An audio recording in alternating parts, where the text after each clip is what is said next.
Washington. AP. House Democrats passed sweeping voting and ethics legislation over unanimous Republican opposition, advancing to the Senate what would be the largest overhaul of the U.S. election law in at least a generation.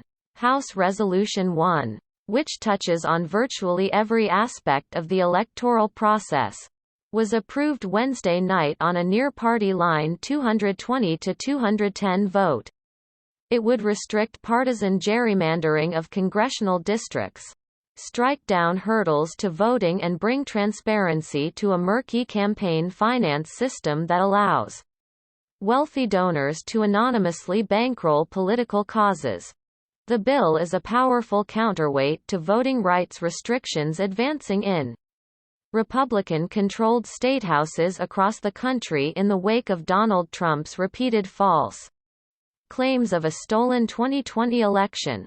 Yet it faces an uncertain fate in the Democratic-controlled Senate, where it has little chance of passing without changes to procedural rules that currently allow Republicans to block it.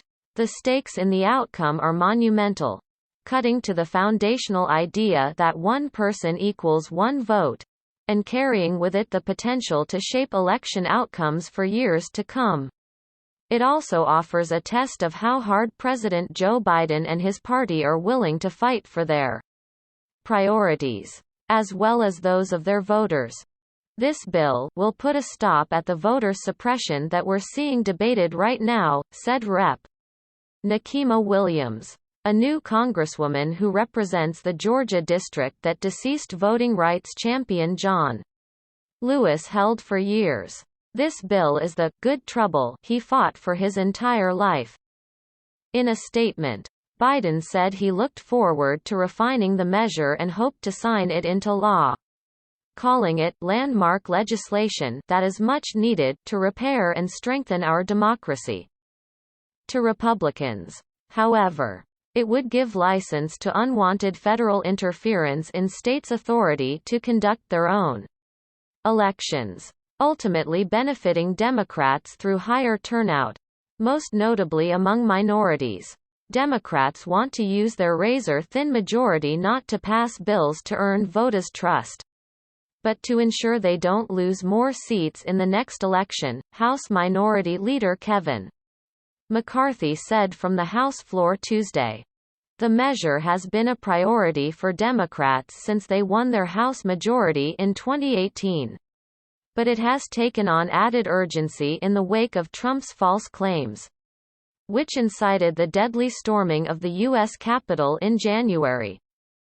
Courts and even Trump's last Attorney General, William Barr, found his claims about the election to be without merit. But, spurred on by those lies, state lawmakers across the U.S. have filed more than 200 bills in 43 states that would limit ballot access, according to a tally kept by the Brennan Center for Justice at New York University. In Iowa, the legislature voted to cut absentee and in-person early voting, while preventing local elections officials from setting up additional locations to make early voting easier. In Georgia, the House on Monday voted for legislation requiring identification to vote by mail that would also allow counties to cancel early in-person voting on Sundays, when many black voters cast ballots after church. On Tuesday, the Supreme Court appeared ready to uphold voting restrictions in Arizona, which could make it harder to challenge state election laws in the future. When asked why proponents sought to uphold the Arizona laws, which limit who can turn in absentee ballots and enable ballots to be thrown out if they are cast in the wrong precinct, a lawyer for the state's Republican Party was stunningly clear. Because it puts us at a competitive disadvantage relative to Democrats, said attorney Michael Carvin. Politics is a zero-sum game. Battle lines are quickly being drawn by outside groups who plan to spend millions of dollars on advertising and outreach campaigns. Republicans are not even being coy about it. They are saying the quiet parts out loud, said Tiffany Muller, the president of End Citizens United, a left-leaning group that aims to curtail the influence of corporate money in politics. Her organization has launched a $10 million effort supporting the bill. For them, this isn't about protecting our democracy or protecting our elections. This is about pure partisan political gain. Conservatives, meanwhile, are mobilizing a $5 million pressure campaign, urging moderate Senate Democrats to oppose rule changes needed to pass the measure. H.R. 1 is not about making elections better, said Ken Cuccinelli, a former Trump administration Homeland Security official who is leading the effort. It's about the opposite. It's intended to dirty up elections. So what's actually in the bill? H.R. 1 would require states to automatically register eligible voters, as well as offer same-day registration. It would limit states' ability to purge registered voters from their rolls and restore former felons' voting rights, among dozens of other provisions. It would also require states to offer 15 days of early voting and allow no-excuse absentee balloting.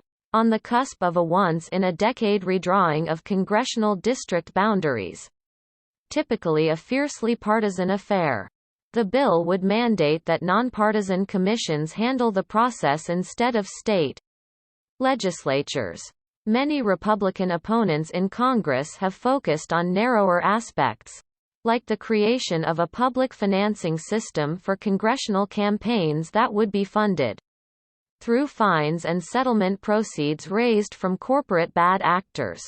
They've also attacked an effort to revamp the federal government's toothless elections COP.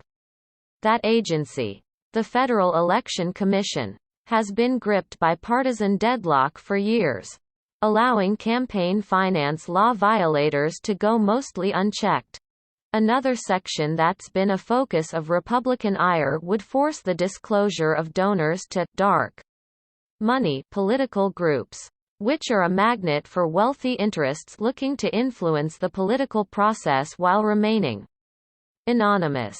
Still, the biggest obstacles lie ahead in the Senate, which is split 50-50 between Republicans and Democrats. On some legislation, it takes only 51 votes to pass, with Vice President Kamala Harris as the tiebreaker.